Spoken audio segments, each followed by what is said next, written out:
नमो भगवते वासुदेवाय नमः।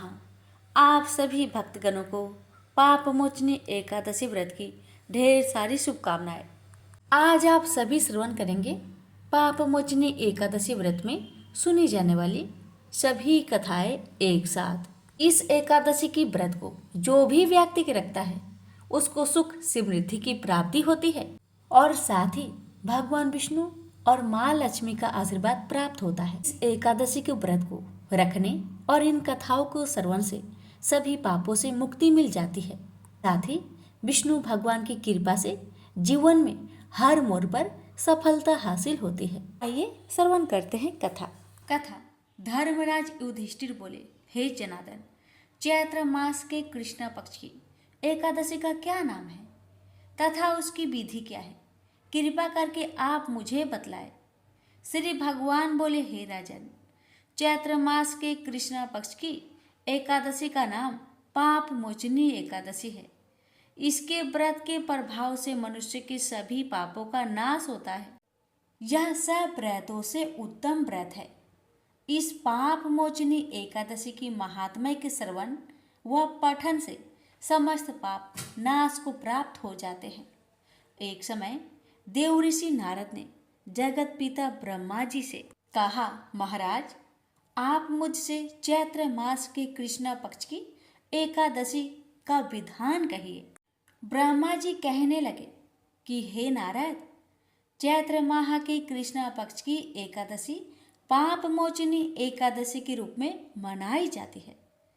इस दिन भगवान विष्णु का पूजन किया जाता है। इसकी कथा के अनुसार प्राचीन समय में चित्ररथ नामक एक रमणीक वन था।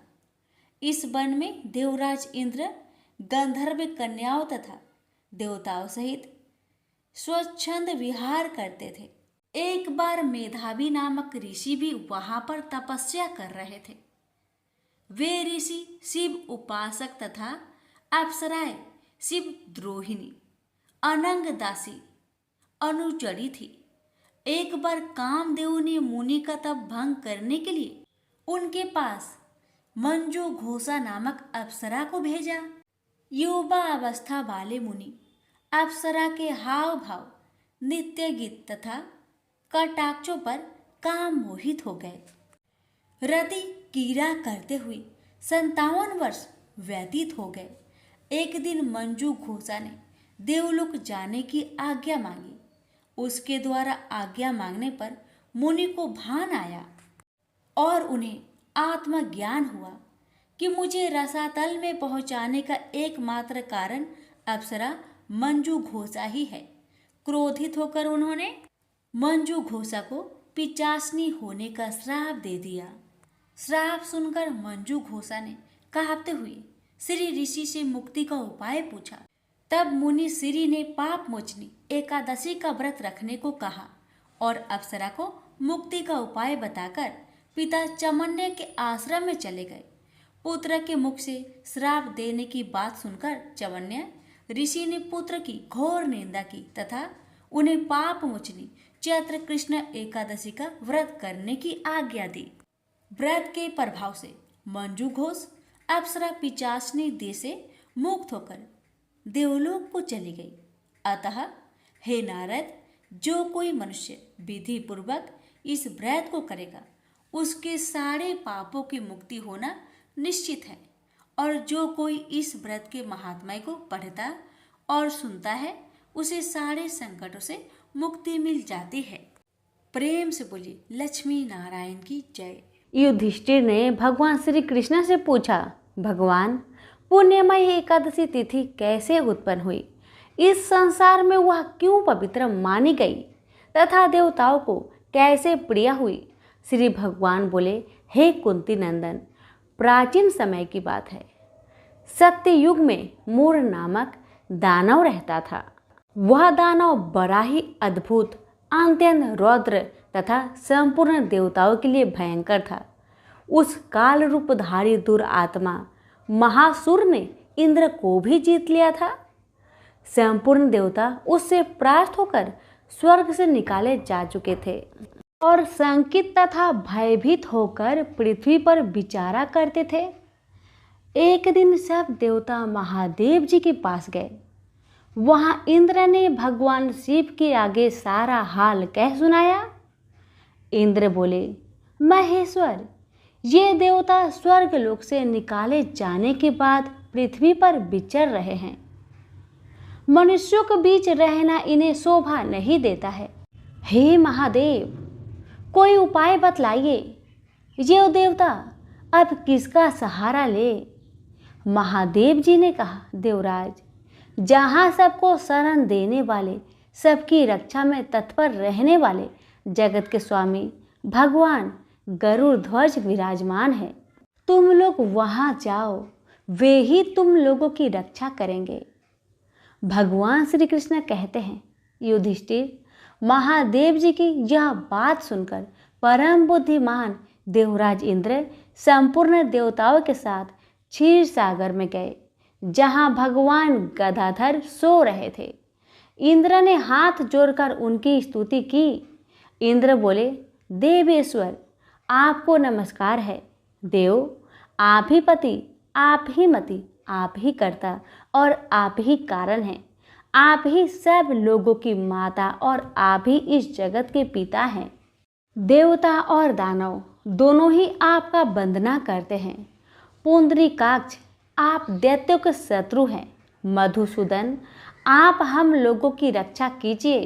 प्रभु जगन्नाथ, अत्यंत उग्र स्वभाव वाले महाबली मूर दैत्य नामक दैत्य ने इन संपूर्ण देवताओं को जीतकर स्वर्ग से बाहर निकाल दिया है। भगवान देवेश्वर, शरणागत वत्सल, देवता भयभीत होकर आपकी शरण में आए हैं।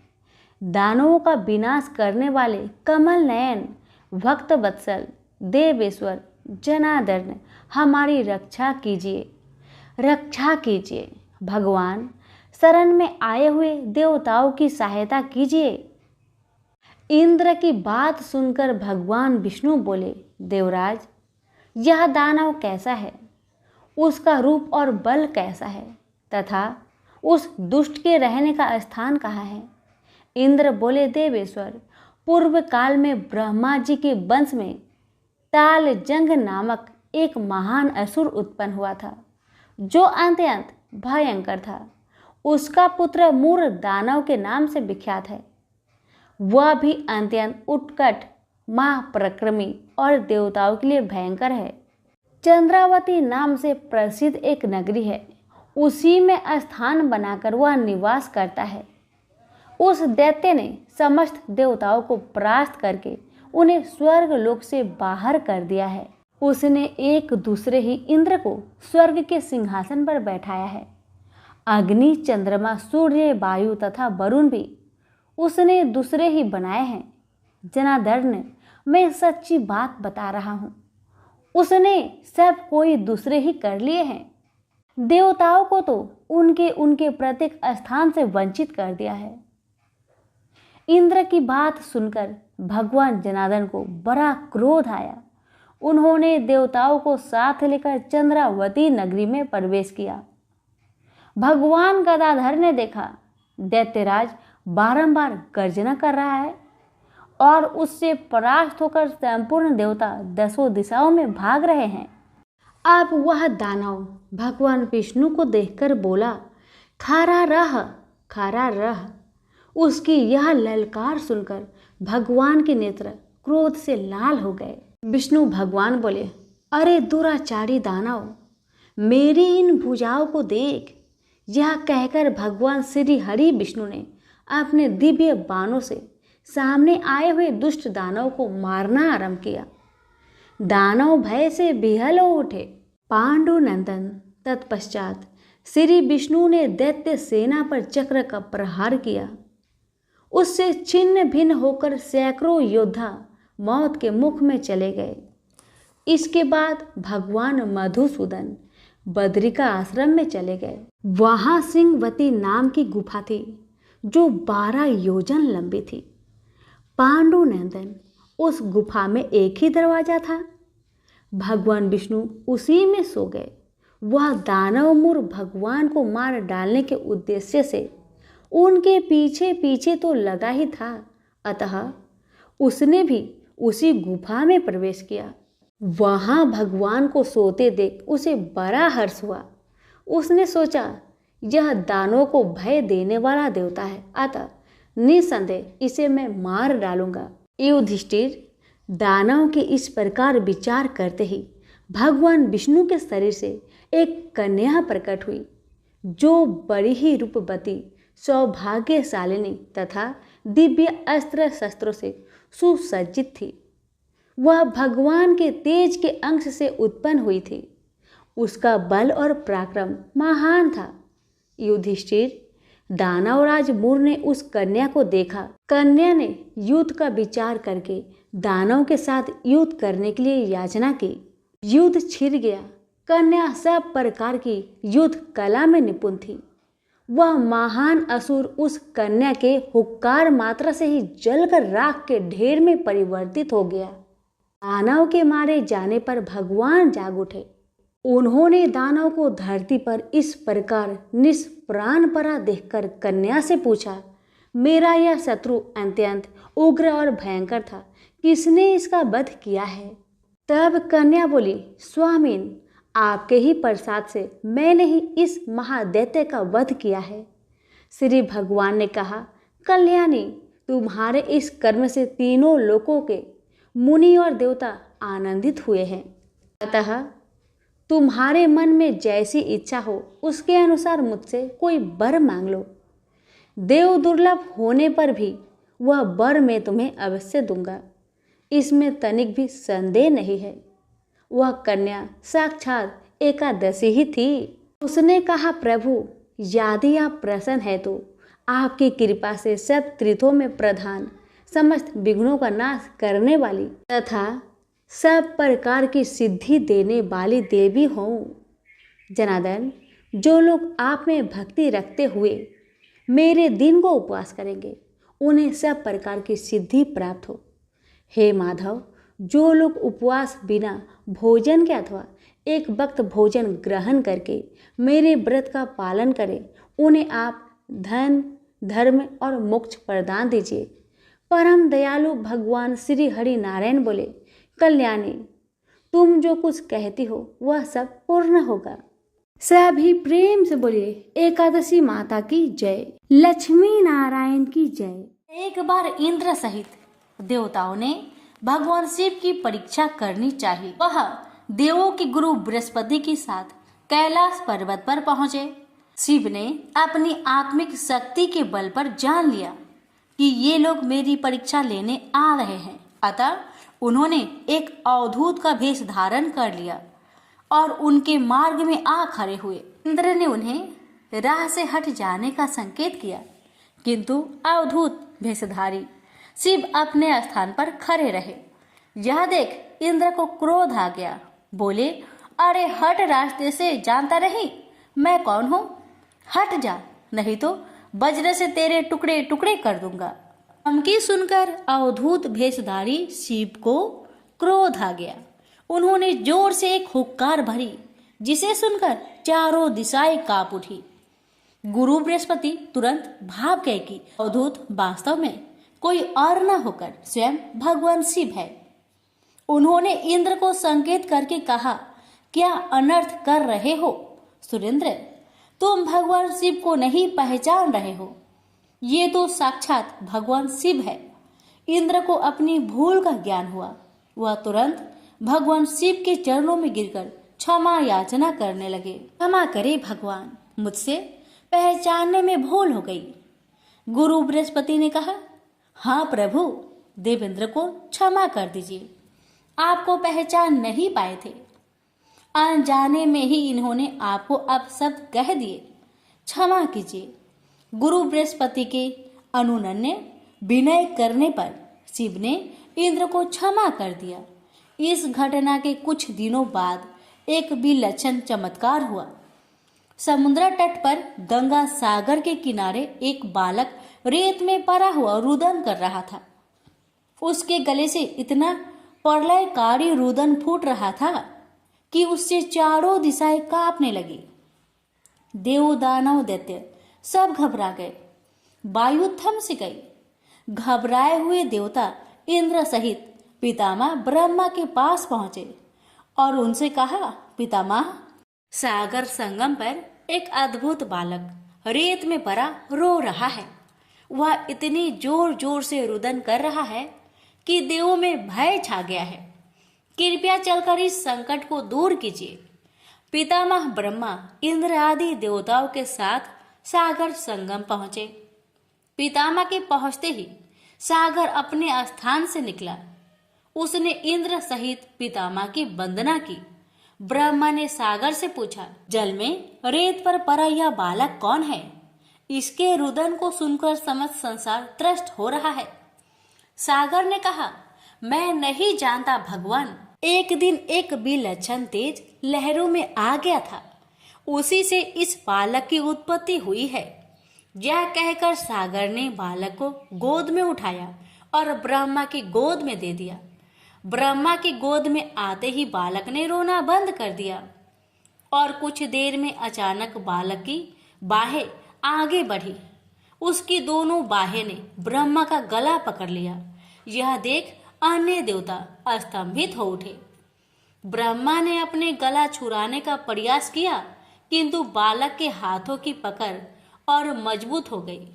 फिर अचानक बालक ने उनका गला छोड़ दिया और मुस्कुराने लगा। ब्रह्मा अपना गला सहलाते हुए बोले, इस बालक का क्या नाम है सागर? सागर बोला, अभी इसका नामकरण नहीं हुआ है पितामह, आप ही इसका कोई नाम रख दीजिए। ब्रह्मा बोले, मैं इसका नाम जलंधर रखता हूँ। आज से यह तुम्हारा ही पुत्र कहा जाएगा।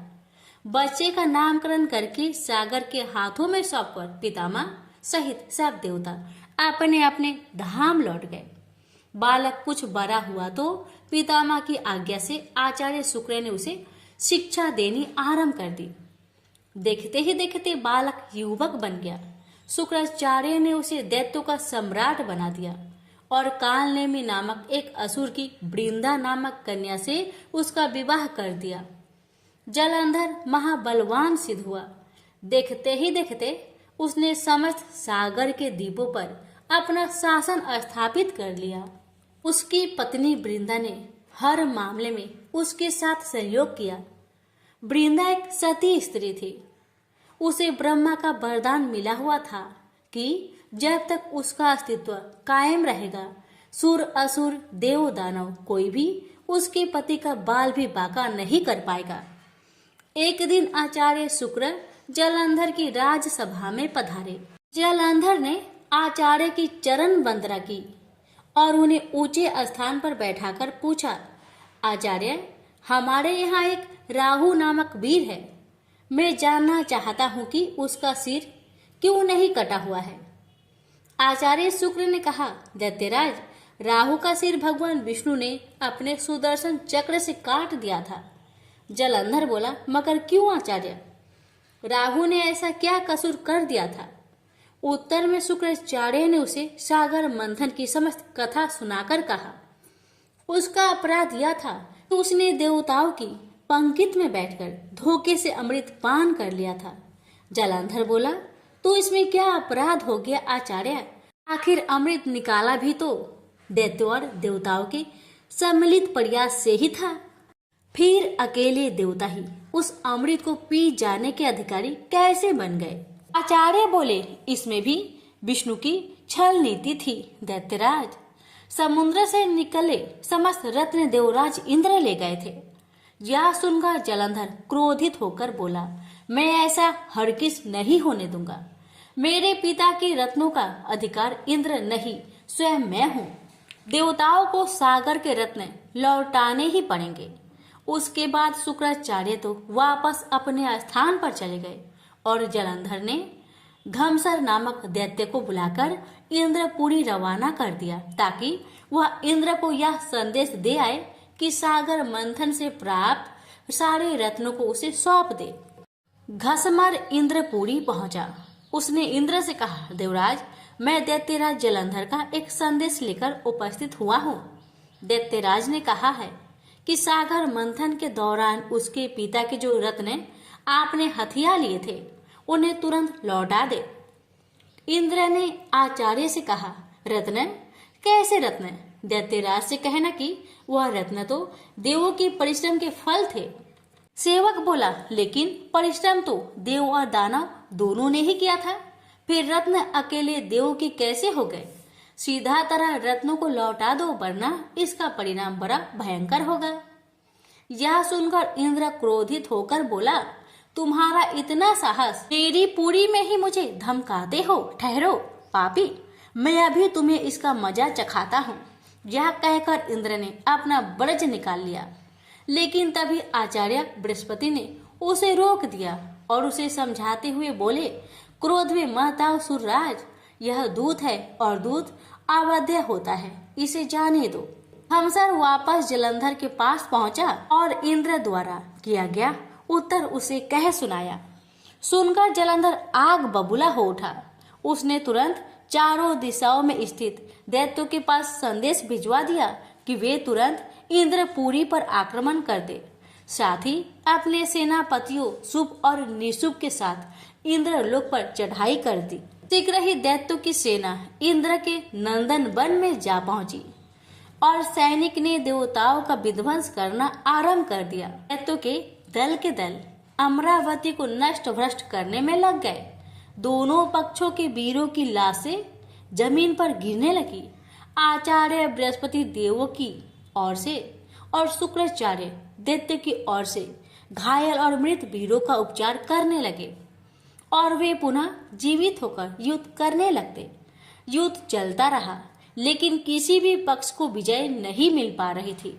इस पर जलंधर क्रोधित होकर शुक्राचार्य के पास पहुंचकर बोला, गुरुदेव, संजीवनी विद्या तो सिर्फ आप ही जानते हैं, फिर ये देवता मरकर जीवित कैसे हो रहे हैं?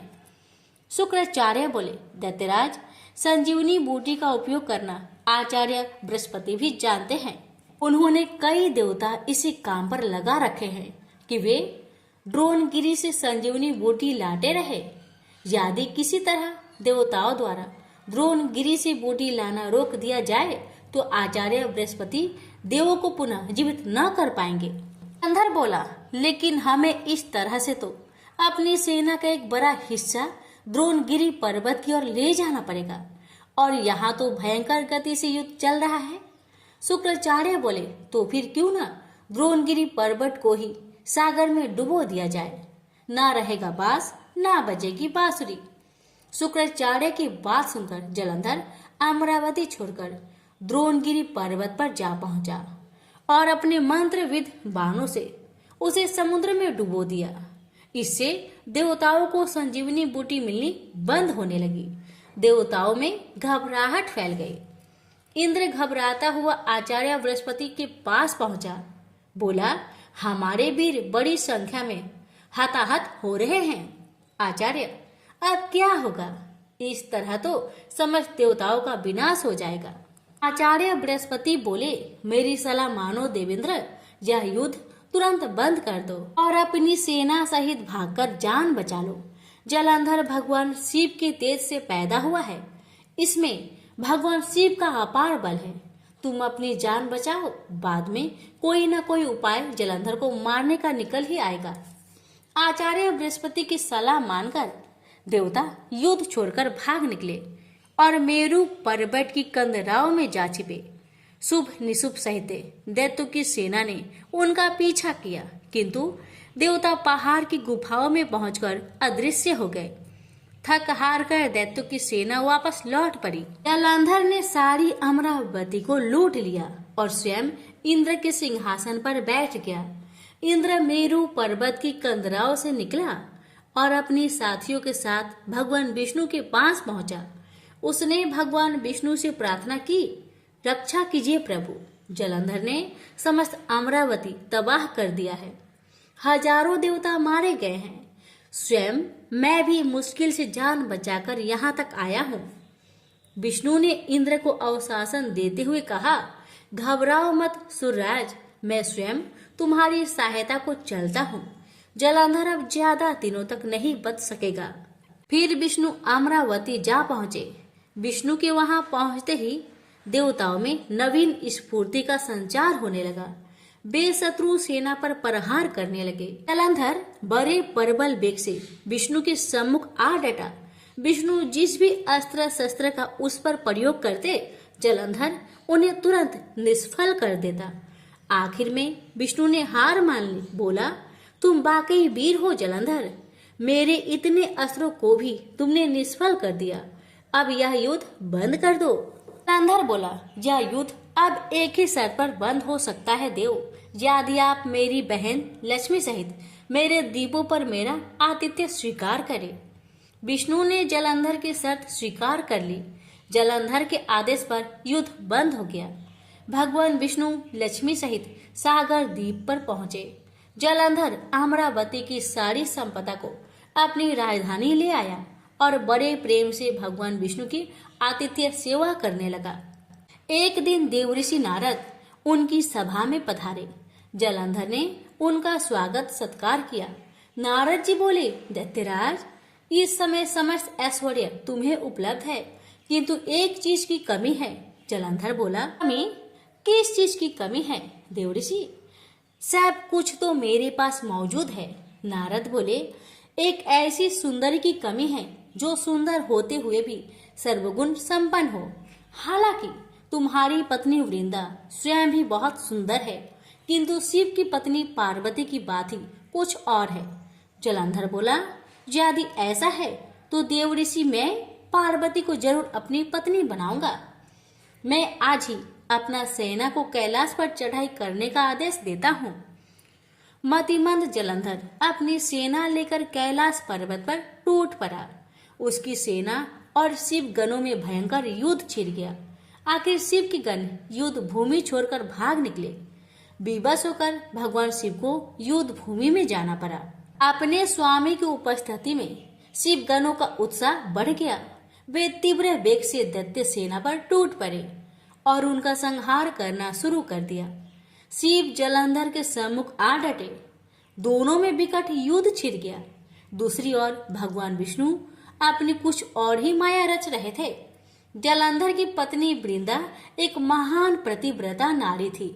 विष्णु ने जलंधर का वेश धारण किया और उसके सेनागार में जा पहुंचे। उन्होंने वृंदा का आलिंगन किया, लेकिन वृंदा को यह आभास हो गया कि उसकी पति का वेशधारी यह व्यक्ति उसका पति नहीं है। अतः कड़क कर बोली, कौन है तू? विष्णु अपने वास्तविक रूप में प्रकट हुए और हंसते हुए बोले, मुझे बहुत खेद है वृंदा, लेकिन ऐसा करना अवश्य हो गया था। तेरा पति तेरे ही कारण अजय था। अब उसे मारने में भगवान शिव को कोई परेशानी नहीं होगी। वृंदा रोते हुए बोली, आपने मेरे साथ ऐसा विश्वासघात क्यों किया प्रभु? मेरे पति ने तो आपके आतिथ्य सत्कार में भी कोई कमी नहीं छोड़ी थी। भगवान विष्णु ने उसे आशीर्वाद देते हुए कहा, तुम वास्तव में ही एक पूज्य नारी हो वृंदा, लेकिन हर आतताई का एक न एक दिन अंत होता ही है। तुम्हारे पति की पापों का घड़ा भर चुका है, उसका अंत समय निकट आ पहुंचा है। मैं तुम्हें वरदान देता हूँ कि आज से सारे संसार में तुम पूजी जाओगी। स्त्रियां तुम्हारी पूजा क्या करेगी? पश्चाताप की अग्नि में जलती हुई वृंदा अग्नि में कूद पड़ी और देखते ही देखते भस्म हो गई। उसके शरीर का तेज निकलकर पार्वती के शरीर में प्रविष्ट हो गया। देवताओं ने पुष्प वर्षा की। वृंदा के अग्नि में भस्म होते ही जलंधर का तेज घट गया। भगवान शिव ने अपने त्रिशूल से उसका मस्तिष्क काट दिया। जलंधर के मरते ही उसका वह तेज जिससे वह आज तक अजय था, शिव के शरीर में प्रविष्ट हो गया। दैत्य सेना घबराकर भाग निकली। देवताओं ने शिव की जय जयकार की। इंद्र ने पुनः अपना सिंहासन प्राप्त कर लिया और कुछ काल बाद सर्वत्र अमन चैन व्याप्त हो गई। तो प्रेम से बोलिए, हर हर महादेव, माता पार्वती की जय, लक्ष्मी नारायण की जय। बहुत साल पहले की बात है। एक आलसी लेकिन भोला भाला युवक था जिसका नाम था आनंद। आनंद दिन भर कोई काम नहीं करता, बस खाता ही रहता और सोया रहता। इसके अलावा उसे कुछ आता भी नहीं था क्योंकि वह बहुत आलसी था। आनंद का रहन सहन व्यवहार देखकर घर वाले ने नाराज होकर उसे घर से निकाल दिया, क्योंकि आनंद कोई काम धाम करता ही नहीं था, बस घर में पड़ा रहता था। अब आनंद घर से निकाला जाने पर यूं ही इधर उधर भटकने लगा। भटकते भटकते उसे एक आश्रम मिला। वह आश्रम में गया। वहां उसने देखा कि एक गुरुजी बैठे थे और उनके शिष्य कोई काम नहीं करते, बस मंदिर की पूजा करते थे।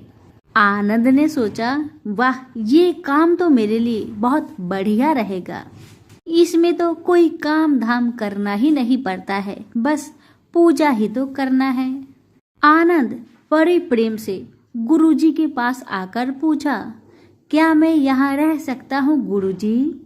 आनंद की बात सुनकर गुरुजी बोले, हाँ हाँ, क्यों नहीं रह सकते। गुरुजी का बात सुनकर आनंद ने कहा, गुरुजी, मैं कोई काम नहीं कर सकता, फिर भी आप मुझे अपने पास रखेंगे? आनंद की बात सुनकर गुरुजी मुस्कुराकर कहने लगे, बेटा आनंद, तुम्हें कोई काम नहीं करना है, बस पूजा करना होगा। आनंद ने कहा, ठीक है गुरुजी, वो तो मैं कर लूंगा। अब आनंद गुरुजी का आश्रम में मजा से रहने लगा। ना कोई काम ना कोई धाम, बस सारा दिन खाते रहो और प्रभु की भक्ति में भजन गाते रहो। आनंद को गुरुजी के आश्रम में रहते हुए महीना भर हो गया। फिर एक दिन आई एकादशी। आनंद रसोई में जाकर देखा, खाने की कोई तैयारी नहीं। उसने गुरुजी से पूछा, आज खाना क्यों नहीं बनेगा गुरुजी? गुरुजी ने कहा, नहीं, आज तो एकादशी है, तुम्हारा भी उपवास है। गुरुजी की बातें सुन आनंद ने कहा, नहीं, अगर मैंने उपवास कर लिया तो कल का दिन मैं नहीं देख पाऊंगा।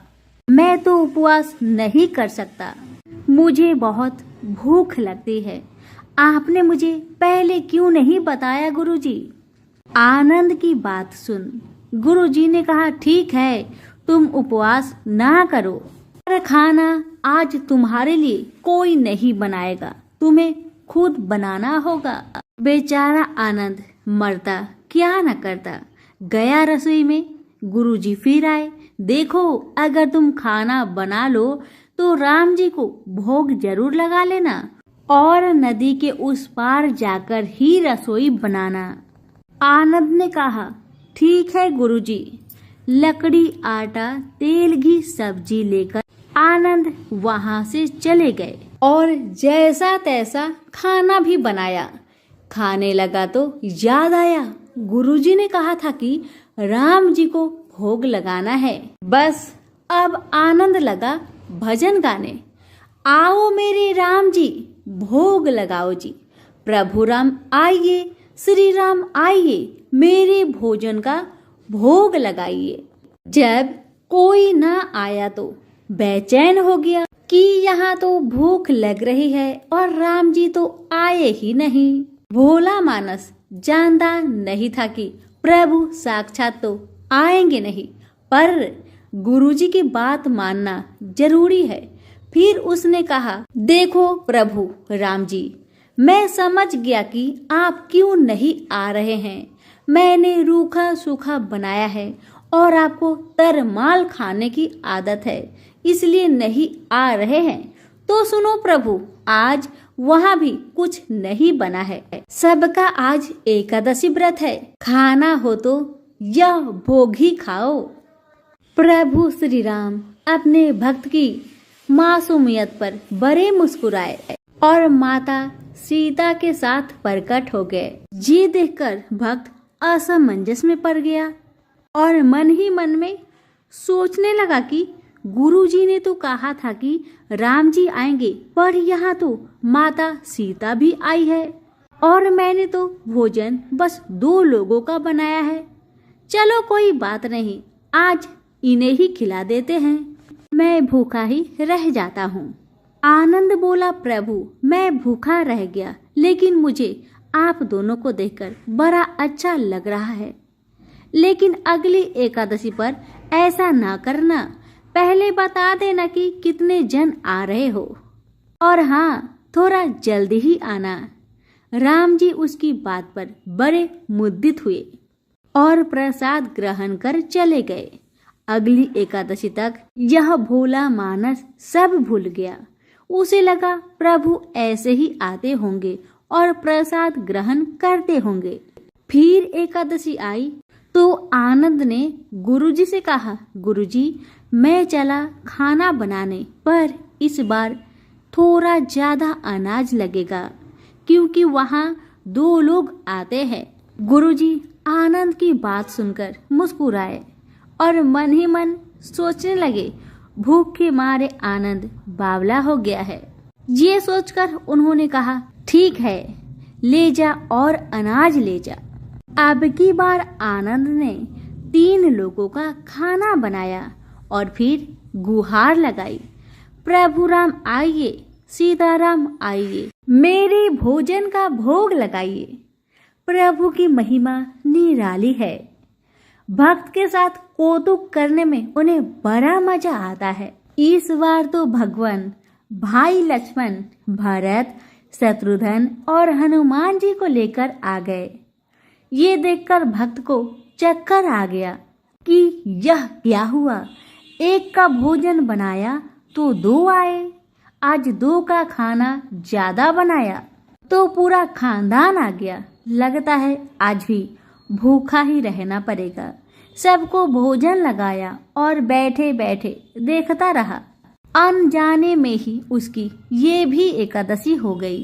फिर अगली एकादशी आने से पहले गुरुजी से कहा, गुरुजी ये आपके प्रभु राम जी अकेले क्यों नहीं आते?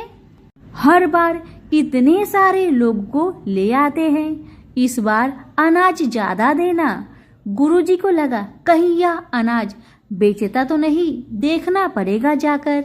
भंडार से कहा, इसे जितना अनाज चाहिए आनंद को दे दो और छुपकर उसे देखने चल पड़े। इस बार आनंद ने सोचा, खाना पहले नहीं बनाऊंगा, पता नहीं कितने लोग आ जाए, पहले बुला लेता हूँ फिर खाना बनाऊंगा। फिर टेर लगाई, प्रभु राम आइए, श्री राम आइए, मेरे प्रभु भोजन का भोग लगाइए। सारा राम दरबार मौजूद। इस बार तो हनुमान जी भी साथ आए, लेकिन यह क्या, प्रसाद तो तैयार ही नहीं है। भक्त ठहरा भोला भाला। भोला भाला आनंद बोला, प्रभु इस बार मैंने खाना नहीं बनाया। प्रभु ने पूछा, क्यों? आनंद बोला, प्रभु मुझे तो मिलता ही नहीं, फिर क्या फायदा खाना बनाने का, आप ही बना लो और खुद ही खा लो। आनंद की बातें सुन राम जी मुस्कुराए, सीता माता भी गदगद हो गई। उसके मासूम जवाब से लक्ष्मण जी बोले, क्या करे प्रभु? प्रभु बोले, भक्त की इच्छा है तो पूरी तो करनी पड़ेगी, चलो लग जाओ काम में। लक्ष्मण जी ने कढ़ाई उठाई, माता सीता आटा सानने लगी। भक्त एक तरफ बैठकर देखता रहा। माता सीता रसोई बना रही थी तो कई ऋषि मुनि यक्ष गंधर्व प्रसाद लेने आने लगे। इस पर गुरुजी ने देखा खाना तो बना नहीं, भक्त एक कोने में बैठा है, तो पूछा, बेटा क्या बात है, खाना क्यों नहीं बनाया? आनंद बोला, अच्छा किया गुरुजी आप आ गए, देखिए कितने लोग आते हैं प्रभु के साथ। गुरुजी बोले, मुझे तो कुछ नहीं दिख रहा तुम्हारे और अनाज के सिवा। भक्त ने माथा पकड़ लिया, एक तो इतनी मेहनत करवाते हैं प्रभु, भूखा भी रखते हैं और ऊपर से गुरुजी को दिखाई भी नहीं दे रहे, यह और बड़ी मुसीबत है। प्रभु से कहा, हे प्रभु आप गुरुजी को क्यों नहीं दिख रहे हैं? प्रभु बोले, मैं उन्हें नहीं दिख सकता। फिर भक्त बोला, क्यों प्रभु क्यों? वे तो बड़े पंडित है, ज्ञानी है, विद्वान है, उन्हें तो बहुत कुछ आता है, उनको क्यों नहीं दिखते हैं आप? प्रभु बोले, माना कि उनको सब कुछ आता है पर वे सरल नहीं है तुम्हारी तरह, इसलिए उनको नहीं दिख सकता। आनंद ने गुरुजी से कहा, गुरुजी, प्रभु कह रहे हैं आप सरल नहीं हैं, इसलिए आपको नहीं दिखेंगे। गुरुजी रोने लगे और कहने लगे, वाकई में मैंने सब कुछ पाया पर सरलता नहीं पा सका तुम्हारी तरह, और प्रभु तो मन की सरलता से ही मिलते हैं। प्रभु प्रकट हो गए और गुरु जी को भी दर्शन दिए। इस तरह एक भक्त के कहने पर प्रभु ने रसोई भी बनाई। यह भक्ति कथा लोक श्रुति पर आधारित है। विनायक जी की जय हो। किसी गांव में एक बूढ़ी माई रहती थी। वह बहुत गरीब थी और आंखों से अंधी भी थी। उसका एक बेटा और बहू थी। वह बुढ़िया सदैव गणेश महाराज की पूजा किया करती थी। एक दिन गणेश भगवान उसकी श्रद्धा भक्ति को देखकर बहुत प्रसन्न हुए। गणेश भगवान ने सोचा, ये बुढ़िया माई तो आंखों से अंधी है, फिर भी मेरी पूजा पाठ कितना श्रद्धा के साथ करती है, इसलिए मुझे इसके लिए कुछ करना चाहिए। इतना ही सोचकर गणेश जी उस बुढ़िया माई के सामने प्रकट होकर बोले, बुढ़िया माई, तू जो चाहे सो मुझसे मांग ले, मैं तुझसे बहुत प्रसन्न हूँ। बुढ़िया माई हाथ जोड़कर गणेश महाराज से बोली, हे भगवान, मुझे तो कुछ मांगना ही नहीं आता, तो मैं कैसे मांगू और क्या मांगू, आप ही मुझे बताए। बूढ़ी माई की बातें सुन गणेश महाराज कहने लगे, माई, तू अपने बेटे बहू से पूछकर कुछ मांग लेना। तब बूढ़ी माई ने अपने बेटे से कहा, बेटा, गणेश जी कहते हैं कि तू कुछ मांग ले, तो तुम बताओ बेटा, मैं क्या मांगू। बेटा ने कहा, माँ, तुम ढेर सारा धन दौलत मांग ले। बहू से पूछा तो बहू ने कहा कि आप नाती मांग लीजिए माँ जी। तब बूढ़ी माई मन ही मन में सोचने लगी, बेटा बहू तो सिर्फ अपने लिए ही सोच रहे हैं, मेरे लिए तो कोई सोचता ही नहीं। इतना सोचकर बूढ़ी माई ने सोचा, एक बार अपनी पड़ोसन से पूछ कर आऊं कि मेरी पड़ोसन क्या कहती है। बुढ़िया ने पड़ोसन से पूछा तो उसने कहा, बुढ़िया माई, तो थोड़े दिन ही जिएगी, क्या तू धन मांगे और क्यों नाती मांगे, तू तो अपनी आंखों की रोशनी मांग ले, जिससे तेरी जिंदगी आराम से कट जाएगी। बेटा बहू और पड़ोसन का राय लेकर बुढ़िया माई गणेश महाराज के पास आई और बोली, हे गणेश महाराज, यदि आप मुझ पर प्रसन्न है तो मुझे 9 करोड़ की माया दे, निरोगी काया दे, अमर सुहाग दे, आंखों की रोशनी दे, नाती दे, पोता दे और सब परिवार को सुख दे और अंत में मोक्ष दे। बुढ़िया माई की बातें सुन गणेश जी कहने लगे, बुढ़िया माई, तुमने तो हमें ठग लिया, फिर भी जो तूने मांगा वजन के अनुसार सब कुछ तुझे मिलेगा। यह कहकर गणेश महाराज अंतर ध्यान हो गए। उधर बूढ़ी माई ने जो कुछ मांगा वह सब कुछ मिल गया। गणेश जी महाराज, जैसे आपने उस बुढ़िया माँ को सब कुछ दिया, वैसे ही सबको देना। कहानी कहने वाले, सुनने वाले, हुक्कारे भरने वाले सभी के परिवार पर अपनी कृपा सदा बनाए रखना। सभी मिलकर बोलिए, गणेश भगवान की जय हो, विनायक महाराज की जय हो।